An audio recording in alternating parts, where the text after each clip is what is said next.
पंडितों के द्वारा वेदों मंत्रोच्चारण के साथ इस पूजा की शुरुआत की जाएगी और उसके बाद क्या होने वाला है, कन्या पूजन एंड ऑल। इसका देखा जाए विश्व शांति के लिए ये यज्ञ और पूजा अर्चना और मोक्ष की नगरी में आयोजित की जा रही है और इसका मेन उद्देश्य आपसे भी समझना चाहेंगे।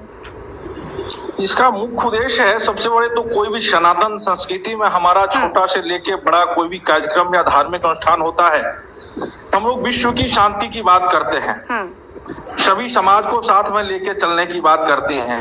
क्योंकि धर्म एक ही है, सनातन धर्म, बाकी सब पंथ और संप्रदाय है। उसी सनातन संस्कृति की 10 महाविद्या होता है, 10 प्रकार की शक्तियां जो माता के रूप में है, काली से लेके बगलामुखी लेकर के 10 माताओं की वहाँ अलग अलग दिन अलग अलग विधि से पूजा होगी। रोज अलग अलग तरह से सजावट की जाएगी, अलग अलग विधि से पूजा होगी। जो शक्ति को चाहते हैं वो माँ काली के उपासना में आएंगे, जो राज्य को चाहते हैं बगलामुखी के आएंगे। ऐसे 10 दिन का अलग अलग चीजों के लिए पूजा की जाती है। और 10 दिन सारी व्यवस्था हमारी साउथ से ही आ रही है, क्योंकि इतनी व्यवस्था यहाँ हो नहीं पाती है।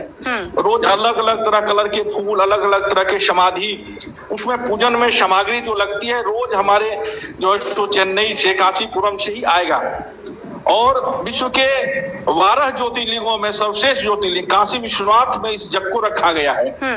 साथ में श्री राम कथा संगीतमयी राम कथा भी वहां होगा, उसका भी आनंद लोग ले पाएंगे। और इसके दर्शन मात्र से ही जिनको भी कष्ट है, पीड़ा है, या जो अपने कार्यों में शिखर तक जाना चाहते हैं, चाहे वो व्यापार में हो, चाहे वो समाज में अपनी प्रतिष्ठा के लिए हो, चाहे पद के लिए हो, चाहे राज्य के लिए हो, या राजनीतिक लाभ के लिए हो, तो ये यज्ञ सभी के कामनाओं को पूर्ण करने के लिए ऐसा यज्ञ जो है आयोजन काशी में रखा गया। क्योंकि काशी कैसे भी कहा जाता है कि काशी जो है वह शेषानाग पर नहीं, शिवलिंग पर टिका हुआ है। बिल्कुल। तो ऐसे शुद्ध और पुण्य जहाँ ज्योतिर्लिंग है वहां पे यह यज्ञ पूरे भारत के लोग वहां आएंगे। सबसे बड़ा प्रतिष्ठित तो यह जगह ही है और अनेक प्रतिष्ठित लोग वहां आएंगे। इसीलिए समस्त देशवासियों को, समस्त विश्व के लोगों को मैं आपके के न्यूज के माध्यम से आह्वान करना चाहता हूं कि आप आइए। 16 जून से 25 जून तक वहां रहने की, ठहरने की, खाने की सब उत्तम व्यवस्था की गई है। सभी लोग आ सकते हैं, सभी को आमंत्रण हमारे तरफ से दिया भी जा रहा है, हमारे टीम के तरफ से।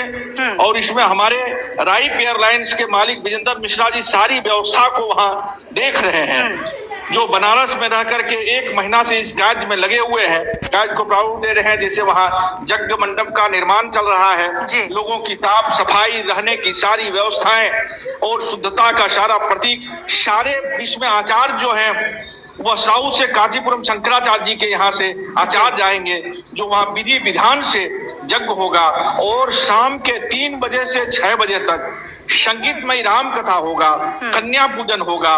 क्योंकि हम कहते हैं कि अगर भगवान को कुछ देना है तो कैसे दें, तो शास्त्रों ने 3 विधि बताया जी। या तो आप ब्राह्मणों को, साधु संतों को जो भोजन कराते हैं, देते हैं, उनके माध्यम से परमात्मा को मिल जाता है।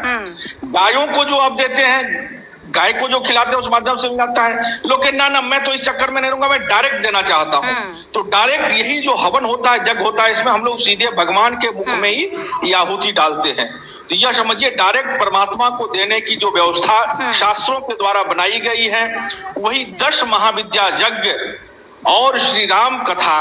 हमको लगता है कि वहाँ पहली बार इधर नॉर्थ में बहुत कम होता है, साउथ में तो होता रहता है। तो नॉर्थ के लोगों विशेषकर आना चाहिए, यह जग देखना चाहिए। कैसा जग अभी तक कोई हुआ नहीं है, बहुत बृहद जग है। बिल्कुल। साउथ की संस्कृति की अगर बात करें तो बहुत ही भव्य और दिव्य तरीके से वहाँ का मैंने पूजा अर्चना मैंने खुद देखा है कि बहुत विस्तारित तरीके से की जाती है। आपका रुख करेंगे कमलेश झा जी।